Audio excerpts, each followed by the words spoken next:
සුබ දවසක්. ගගන සැරසූ තරුලේ අවසාන කොටස. ටික දුරක් යද්දි තරුලි දකිනවා ගගනගේ බයිසිකල් එක පාර අයිනේ නවත්තලා තියෙනවා. ත්‍රීවීලර් රියදුරාට කියලා රථය නවත්තා ගන්න තරුලි ඒක ඇතුලේ ඉඳන්ම බලන් ඉන්නවා ගගන කෝ කියලා. ටිකකින් එතන තියෙන කඩයක් ඇතුලේ ඉඳන් ගගන එනවා ලස්සන ගෑනු ළමයෙකුත් එක්ක. ඒ ගෑනු ළමයාගේ අත් දෙකේම බෑග් දෙකක් තියෙනවා. ගගනගේ අතේ තියෙනවා කිරි පැකට් එකක්. එයා ඒකට බටේ දාලා අර ගෑනු ළමයාගේ කට ළඟටම ලං කරාම ඒ ගෑනු ළමයා hina වෙවි ගගනට මොනවද කියනවා. එතකොට ගගන කිරි පැකට් එකෙන් ටිකක් බොනවා. ඊට පස්සේ ආයෙ මේ ගෑනු ළමයාගේ කට ළඟට ඒක ලං කරනවා. ඒ ගෑනු ළමයා ඒක බිව්වට පස්සේ ත්‍රීවීලර් එකක් නවත්තලා ඒකට ඒ ගෑනු ළමයාව ගොඩ කරවන ගගන බයිසිකලයට නැගලා පිටත් වෙනවා. මේ දේවල් ටික දැක්කාම තරුලිට Taman ඉන්න තැනවත් මතක් වෙන්නේ නෑ. එයාට ඇඬෙනවා ගොඩක්. තරුලි ආව ත්‍රිරෝද රථයේ රියදුරා තරුලිව දන්න කෙනෙක්. "මිස්, ඇයි මිස් මොකක් හරි අවුලක්ද?" කියලා ඔහු ඇගෙන් අහන්නේ මේ උන දේවල් හිතාගන්න බැරිවයි. "නෑ අයියේ, අපි යමුකෝ." ටිකකින් තරුලි කියාගන්නේ ඉකි ගගහමයි. "කොහෙටද මිස් යන්න ඕන?" රියදුරා අහන්නේ යන්න ඕන තැන නොදන්න නිසා. "සමගි මාවතට යමු අයියේ, අපේ මාමලගේ ගෙදරට." තරුලි එනකොට ලොකු නැන්දා ඉන්නවා මල් වලට වතුර දදා. "ආනේ මේ මගේ කෙල්ලනේ. මං බැලුවා උදේම කවුද කියලා. එන්න මැනික." හරිම ආදරයකින් තමයි කෙල්ලව ගගනගේ අම්මා පිළිගන්නේ. "මිස්, මම ඉන්නද?" ත්‍රිරෝද රථයේ රියදුරා අහනවා. තරුලි ඉන්නේ කරන්න ඕන දේ හිතාගන්න බැරිව. "එපා පුතේ, ඕක යවන්න. කෑම ටිකක් කාලා හවස් වෙලා යන්න බැරියයි." ලොකු නැන්දා එහෙම කිව්වම කෙල්ල සල්ලි දීලා ඇතුළට යනවා. "ඇයි මැනික මේ දුකින් නේද? මොකද පුතේ උනේ?" නැන්දා එහෙම අහද්දිම තරුලිට ඇඬෙනවා හයියෙන්ම. ටික වෙලාවක් නැන්දගේ උරහිසේ මූණ හංගන් අඬනවා කෙල්ල. එදා කෝල් එක ගත්ත විස්තරේ වගේම අද Taman දැකපු සේරම දේවල් ටිකත් කියනවා ගගනගේ අම්මා එක්ක. "ඉඳගන්නකො පුතේ, අපි සුදු අයියාගෙන් අහලා බලමුකෝ." එහෙම කියපු ගගනගේ අම්මා ගගනට දුරකථන ඇමතුමක් ගන්නවා. ව්‍යාපාරය පටන් ගන්න තාත්තගෙන් ගත්තු සල්ලි ටික ලැබෙන විදියට කොටස් ගෙවාගෙන ආව ගගන අද ආවේ ඒකේ අන්තිම සල්ලි ටික තාත්තට දීලා බැංකුවෙන් ණයක් ගන්න වැඩේ ගැන තාත්තා එක්ක කතා කරගන්න. "මෙතන තියෙනවා පුතා ලක්ෂ 2ක්. එතකොට ඔයා මගෙන් ගත්ත සල්ලි දීලා ඉවරයි. මම මේ සල්ලි ගත්තේ ඔයා වගකීමක් අරන් මේ වැඩේ කරන්න ඕන නිසායි. දැන් මම ඒ සල්ලි ටික සේරම හෙට ආපහු දෙනවා ඔයාට. ඒක ණයක් නෙමෙයි. තාත්තගෙන් පුතාට තෑග්ගක්. ඔයා ඒ සල්ලි ටික දාලා ඉතුරු ගානට ලීසින් එකක් දාලා හොඳ වාහනයක් ගන්න." ගගනගේ තාත්තා එහෙම කියද්දී ගගන අහගෙන හිටියේ හරිම ආසාවකින්. වාහනයක අවශ්‍යතාව ගගනටත් හොඳටම දැනිලා තිබුණා. Tamanගේ ව්‍යාපාරයට ඕන කරන බඩු භාණ්ඩ ගේන්න කොළඹ යන්න වෙද්දී එහෙම ගගනට දැනුණා Tamanගෙම වාහනයක් තිබ්බනම් කියන හැඟීම. නිතරම තාත්තගේ වෑන් එක ඉල්ලන්න ගගනට හිතුනේ නෑ. ඒ නිසාම ඒ වගේ ගමන් ගියේ ගගන කුලියට ගන්න වෑන් එකක. ඒත් ගගනට මුලින්ම වාහනයක් ගන්න නෙමෙයි උවමනා කරේ. තරුලිගේ හීනයක් වුණ හරීම ලස්සන ගෙවත්තක් තියෙන පුංචි ගේ හදන්නයි මුලින්ම ඔහුට ඕන කරේ. ගෙයි වැඩ ඉවර කරලා වාහනයක් ගැන හිතන්නයි ගගන හිතන් හිටියේ. නමුත් දැන් වාහනයක් ගන්න එකත් ගගනට හැබෑ කරගන්න අවස්ථාව ඇවිත්. නිකරුණේ යාළුවෝ එක්ක රස්තියාදු ගගහා හිටපු කාලෙට වඩා මේ ගත වෙන කාර්යබහුල වගකීම් වලින් පිරුණ ජීවිතේ හරිම ලස්සනයි කියලා ගගනට දැනුණා. උදේ පාන්දර නැකිටලා සාප්පුවට ඇවිත් දවස පුරාම මහන්සි වෙලා වැඩ කරලා රෑට ගෙදර ගියාම හරිම තෘප්තිමත් හැඟීමක් දැනුණා ගගනට. සමහර දාට ගෙදර යද්දී Tamanගෙම සල්ලි වලින් මොනවා හරි පොඩි කෑමක් ගෙදරට අරන් යද්දී මාසේ අවසානයේ අම්මා එපාම කියද්දී පොඩි ගාණක් හරි ගෙදර වියදමට කියලා අම්මගේ අතට දෙද්දි දැනෙන සතුට ගගන අත්විඳිමින් හිටියා මේ වෙද්දී. මේ වගේ සුන්දර ජීවිතයකට පාර පෙන්නලා මේ ලස්සන තමන්ගේ ජීවිතයට එකතු කරපු තරුලි ගැන මහා ලොකු ආදරයක් දැනුණා ගගනට. තාත්තා වාහනයක් වගේම මට තව දෙයක් තියෙනවා ඉක්මනින්ම ඉවර කරගන්න ඕන. මම ආවේ ඒක ගැනත් කතා කරන්න. මම ගෙයක් හදන්න ඕන තාත්තා. මට බෑන්ක් ලෝන් එකකට යන්න හෙල්ප් කරන්න. ගගන තමන්ගේ හිතේ තිබුණු දේවල් ගැන තාත්තට කිව්වා. මගෙන් ඔයාට ඕන කරන හැම හෙල්ප් එකක්ම ලැබෙනවා පුතා. ඔයා දැන් ට්‍රැක් එකට වැටිලා ඉන්නේ. දැන් ඔයා හරිය ලස්සන තැනකට යනවා කියලා මට විශ්වාසයි. තාත්තා කියන්නේ තමන්ගේ ලොකු පුතා ගැන ලොකු විශ්වාසයකින්. තාත්තයි පුතයි එහෙම කතා කර කර ඉද්දි තමයි අම්මගෙන් ගගනට ඇමතුමක් එන්නේ. අම්මා ඇයි? ගගන ඇහුවේ දැන් ටිකකට කලිනුත් අම්මා කතා කරපු නිසායි. ලොකු ඔයා කොහෙද ඉන්නේ? අම්මා අහන්නේ මුලින්ම ඒ දේ. තාත්තා ළඟ ඉන්නේ අම්මා. ඇයි? ගගන කියනවා ඉක්මනට ගෙදර එන්න ලොකු. මට ඔයා එක්ක කතා කරන්න ඕන. අම්මා එහෙම කිව්වම ගගනට බයක් දැනුණා. ඇයි අම්මා? හදිසියක්ද? ඔව් ලොකු. පුළුවන් නම් තාත්තත් එක්කම එන්න. එහෙම කියලා අම්මා කෝල් එක අවසන් කරා. තමන්ටවත් තාත්තටවත් වැඩ කරන වෙලාවට කරදර කරන එක අම්මගේ පොරුද්දක් නෙමේ කියලා ගගන දැනන් හිටියා. ඒ හින්දාම ගගනට දැනුනේ බයක්. තාත්තා අම්මා කියනවා අපි දෙන්නට ඉක්මනින්ම ගෙදර ඇවිත් යන්නලු. අම්මා විශේෂම දෙයකට ඇරෙන්න එහෙම කියන්නේ නෑනේ. ගිහින් එමුද? ගගන තාත්තට කියන්නේ කලබලයෙන් වගේ. යමු. ඇයි දන්නේ නෑ හදිසියෙම. බයික් එක දාලා වෑන් එකේ යමු පුතා. ගගනගේ තාත්තත් කිව්වේ තමන්ගේ බිරිඳ ගැන දන්න නිසාමයි. ගගනගේ තාත්තා දැනන් හිටියා තමන්ගේ බිරිඳ පොඩි පොඩි දේවල් වලට කවදාවත් තමන්ට කරදර කරන්නේ නැති බව. හෙමීට යමු පුතා. කලබල වෙන්න එපා. වෑන් එකේ යතුර ගගන අතට දෙන තාත්තා එහෙම කිව්වේ ගගනව සංසුන් කරන්න වගේ. ගගන ටිකක් වේගයෙන් උනත් පරිස්සමින් ගෙදර එන්න පිටත් උනේ හිතට දැනුණ චකිතයත් එක්කමයි. මේ තේ එක බොන්නකො පුතේ දැන් අඬන්නේ නැතුව. අයියා ආවම මම කතා කරලා බලන්නම්කෝ. එයාට එහෙම ඕන දේවල් කරගන්න මායි මාමයි ඉඩ දෙන්නේ නෑ පුතේ. ඔයා බය නොවී ඉන්න මැනික. ගගනගේ අම්මා තරුලි ළඟට වෙලා ඉඳගෙන ඒ හිත හදන්න එක දේවල් කිව්වා.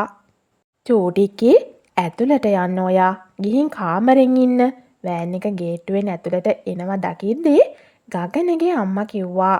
තරුලි සාලෙන් නැගිටලා කෑම කාමරයට ගිහින් පුටුවක වාඩි වුණා.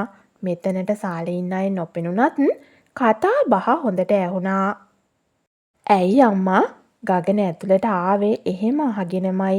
ඒ කටහඬ ඇහෙද්දිම තරුලිගේ කඳුළු අලුත් වුණා. වාඩි වෙන්නකෝ. මට ඔයාගෙන් අහන්න දෙයක් තියෙනවා. මහත්තයා තාව එක හොඳයි. ගගනගේ අම්මා කිව්වේ නිවුණ හඬකින්. හරි ඔන්න වාඩි වුණා. කියන්නකෝ ඉතින්. ගගන හිටියේ නොයිවසිල්ලෙන්. ගිය සතියේ ඔයාට චෝටික්කි කෝල් කරාද ලොකෝ? ගගනගේ අම්මා කෙලින්ම ප්‍රශ්නෙට අවතීර්ණ වුණා. ඔව් අම්මා මාස ගානකින් වැහි පොදක් වැටුණා ගිය සතියේ. ගගන කිව්වේ hina වෙලා. ඒක ඇහුනම අම්මටත් hina ගියා. ඉතින් අම්මට ඕන කරේ විස්තරේ ගගනගේ පැත්තෙන් අහගන්න. ඉතින් කියන්නේ අම්මා මෙහෙමයි උනේ හොඳද? මම දවල් කෑම ගෙනියන්න ගෙදර ආවනේ. ඒ වෙලාවේ මගේ ෆෝන් එකේ බැටරි ලෝ වෙලා මං චාර්ජරයකට ගහලා නිසා ෆෝන් එක දාලා ආවේ. මම චාපට කිව්වා කෝල් ආවොත් ආන්සර් කරන්න කියලා. මම ගියාම චාපා කිව්වා මගේ ආත්මේ කෝල් කරා එයා හෙලෝ කියද්දිම කට් කරා කියලා. ගගන කියවන් ගියා. ඇතුලේ හිටිය තරුලිට ඒ වෙලාවේ නම් හිනාවක් ගියා. මොකද එයා දැනන් හිටියා ගගන තමන්ගේ දුරකථන අංකයට දමා තිබූ නම. ඔයාගේ ආත්මේ? ගගනගේ තාත්තා ඇහුවේ ඒ කතාව නොතේරුණ හින්දායි. මේකනේ තාත්තා මම ඉතින් චෝටික්කගේ නම්බර් එක සේව් කරලා තියෙන්නේ මෙහෙමනේ. ගගන තමන්ගේ දුරකථන මුහුණතට ගෙන එය පෙන්නුවේ ලැජ්ජාවෙන් ඔළුව කසකසා. ගගනගේ අම්මටයි තාත්තටයි හිනා ගියා ඒක දැකලා. හරි ඊට පස්සේ අම්මා ඇහුවේ කතාවේ ඉතුරු ටික ඉක්මනින්ම අහගන්න ඕන නිසායි. ඊට පස්සේ මම ටක් ගාලා ගත්ත චෝටික්කිට. කෙල්ල අඬලා අම්මා හොඳේ. හොටු ඇද ඇද මම පස්සේ ගන්නම් ගාලා මට සද්දයක් දාලා ෆෝන් එක තිබ්බා. ගගන හිනා වෙවි විස්තර කරා. ඇයි ඉතින් චෝටික්කි අඬලා තියෙන්නේ? එහෙම ඇහුවේ තාත්තා. ඇයි අහන්නේ තාත්තා? ඉස්සරත් චෝටික්කි මාර ඉරිසියාකාරියක්. මම කෙල්ලෙක් දිහා බැලුවත් මං එක්ක දවස් ගාණක් වලි. ඉතින් පුතා ඒ ඉස්සරනේ. දැන් ඔයාලගේ සම්බන්ධය නැවතිලත් මාස 10ක් විතර වෙන්නාව නේද? තාත්තා ඇහුවේ මේ කතාවේ අග මුල නොතේරෙන නිසායි.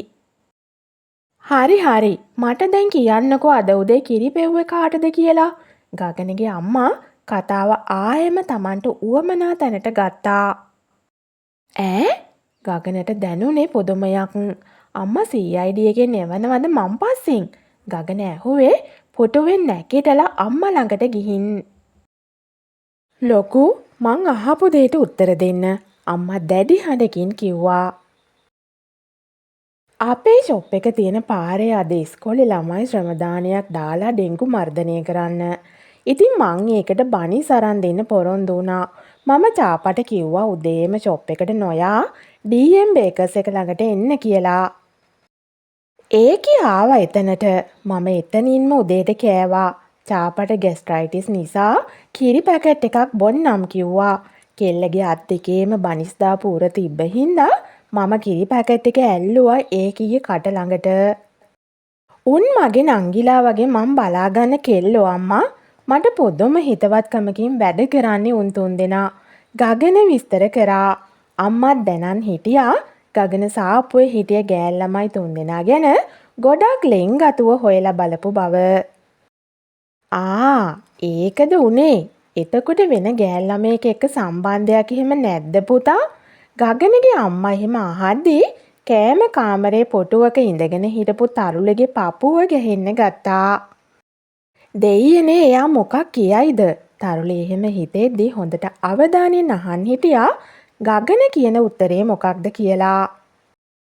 අම්මා එහෙම අහද්දී ගගන ගැස්සුණා. දෙවියනේ මේ මොනවද කියවන්නේ අපේ අම්මා?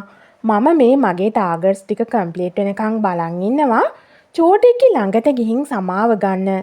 අපේ අම්මා පිස්සුවක් කියවනවා. ගගනට එහෙම හිතෙද්දී ගගන මෙහෙම කිව්වා.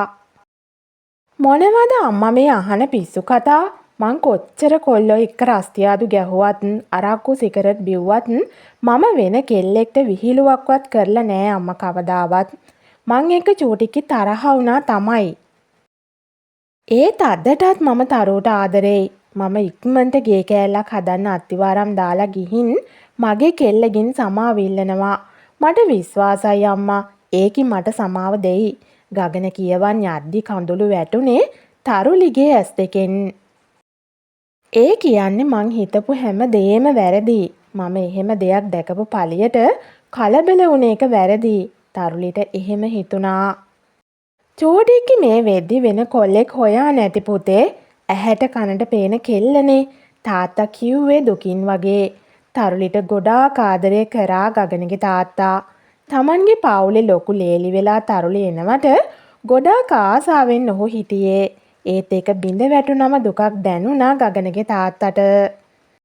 නෑ තාත්තා එහෙම කරන්න එයාට බෑ.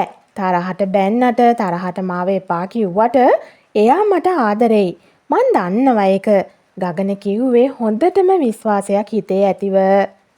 හරි අපි හිතමු චූටික්කි දවසක ඇවිත් ඔයාට කියනවා සුදු අයියේ මං අහවල් දවසේ බඳිනවා වෙඩින් එකට එන්න කියලා. ඔයා මොකද කරන්නේ? ගගනගේ අම්මා තව තවත් ඔහුගේ හිත ඇවිස්සුවා. මේ ගෙදර අම්මා තාත්තා වගේම පුතාලා තුන්දෙනාම හිටියේ යාළුවෝ වගේ නිසා මේ දේවල් විවෘතව කතා කරන එක අලුත් දෙයක් උනේ නෑ. එයා එහෙම දෙයක් කිව්වොත් මම පට්ටම හෙල්ප් එකක් දීලා මගේම නංගිගේ වෙඩින් එක වගේ බැහැලම ඒක කරලා උන් දෙන්නට සුබ පතනවා අම්මා. එහෙම දෙයක් වුණොත් චූටික්කිගේ නෙමෙයි අම්මා වරද මගේයි සම්පූර්ණම වරද. ගගන කිව්ව හරිම හිමීට ඒ වගේ දවසක් ආවොත් කියන බය දැනුණා ඒ හිතට ඒ වෙලාවේ. ගගන දන්නවා එහෙම වුණොත් ඒ දුක දරා ගන්න නම් ලොකු සටනක් කරන්න වෙන බව. ඒත් තරුලිගේ සතුට ඒක නම් ඒකට ඉඩ දීලා පැත්තකට වෙනවා කියන තීරණේ ගගන අරන් තිබුණා. හරි, ඒ කියන්නේ ඔයා පිළිගන්නවා ඔයා වරදක් කරා, ඒ වරද නිසායි චූටික්කි ඔයාව අතෑරියේ කියලා. ගගනගේ අම්මා ඇහුවා. පිළිගන්නවා අම්මා, මම ඒක හොඳටම දන්නවා. මට දැන් ඕන ඉක්මනින්ම මේ වරද හරි ගස්ස ගන්න. මම ඉක්මනින්ම ලෝන් එකක් දාලා ගෙට අත්තිවාරම් දාලා යනවා චූටික්කි ළඟට. ගිහින් සමාව ඉල්ලනවා. ගගන කිව්වේ අවංකවමයි. හරි හරි, දැන් ඇති. අන්න කෑම මේසෙ උඩ වැලි තලප වගේක් ඇති කන්න. මහත්තයා එන්නකො පොඩ්ඩක් කාමරේට. ගගනව කෑම කාමරයට යවපු අම්මා තාත්තවත් එක්කන් කාමරයට ගියා. ගගන කොමටත් ආසයි වැලි තලප කන්න. ඒක ඇහුන ගමන් ගගන ගියා වැලි තලප හොයාගෙන. වැලි තලප කෙසේ වෙතත් ගගන දැක්කා තමන්ගේ පුංචි කෙල්ල ඇස් දෙකේ කඳුළු පුරවන් ඉඳගෙන ඉන්නවා. චූටික්කි ඔයා මෙතන. ගගනට වචන පැටලුණා. ඔව් මම, තරුලි කිව්වා. මම මේ කිව්වේ ඔයා අහන් හිටපු එකත් හොඳයි මගේ මැනික. මට කියන්න ඔයාගේ ජීවිතේ මට ඉඩක් තියෙනවද තාම? මම ඉක්මනින්ම ගෙයක් හදාගන්නම්. මාව බඳිනව නේද කියන්නේ ඊට පස්සේ. ගගන හරිම කලබලෙන් අහගෙන ගියේ තවත් නම් මේ දුක විඳින්න බැරි නිසායි. ඔයා ගෙවල් හදන්න ඕන නෑ සුදු අයියේ. තරුලි එහෙම කිව්වම ගගනට දැනුනේ බයක්. ඒ කියන්නේ මාව දැන් එපාද මැනික? ගගන ඇහුවේ හුඟාක්ම දුකින්. තරුලිව සද්දහටම Tamanට නැති වෙලාද කියන බය ගගනට දැනුණා. ඔයා හදිසියේ ගෙවල් හදන්න ඕන නෑ. අපි හෙමීට ගේ හදාගමු. තරුලි කිව්වේ නැකිටලා ගගන ළඟට යන ගමන්.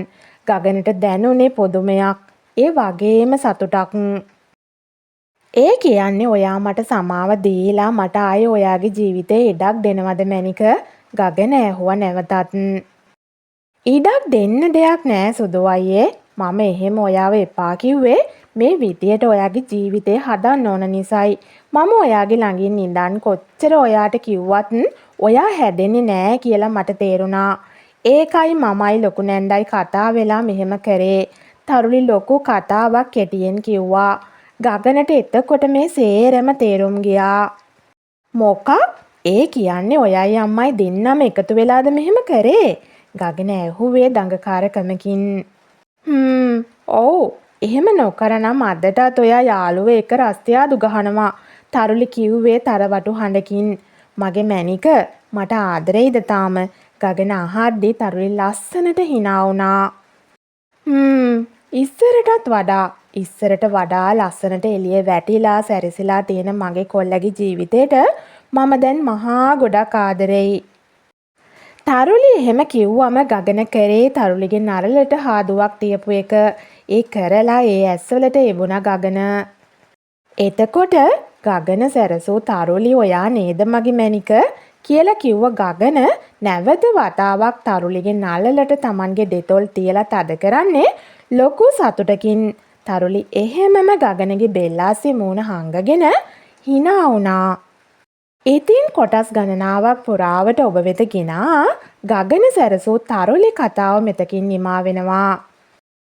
ආදර කතා අහන්න කැමති ඔබ වෙනුවෙන්ම මේ වගේ ලස්සන ආදරණීය කතාවක් අරගෙන ඉක්මනින්ම එන්නම්. ස්තුතියි.